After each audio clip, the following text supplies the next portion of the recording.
The Third Crusade, 1189–1192, sometimes called the King's Crusade, was a collision of titans and egos, born out of disaster.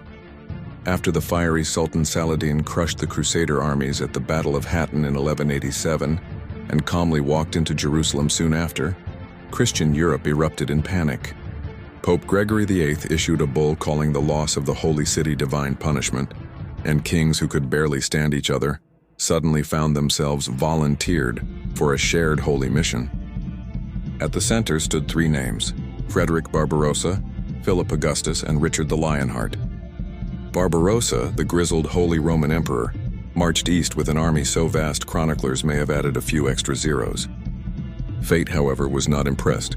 The old warrior drowned crossing a river in Anatolia, and his crusade melted away with him. Philip Augustus of France did his duty begrudgingly. He joined Richard at the Great Siege of Acre in 1191. But after victory, he packed his bags and hurried back to France, more interested in nibbling at Richard's lands than nibbling at Crusader rations. And then there was Richard. If Crusades were theater, Richard was the star actor. He captured Cyprus on the way east, which later proved far more useful than Jerusalem, stormed Acre with siege engines, and smashed Saladin at the Battle of Arsuf in a dazzling display of heavy cavalry. Yet for all his brilliance, Richard saw the trap others missed. Conquering Jerusalem was one thing. Holding it against Saladin's united empire was another. Twice he marched close to the city, and twice he turned back, refusing to throw his men away for a symbolic prize.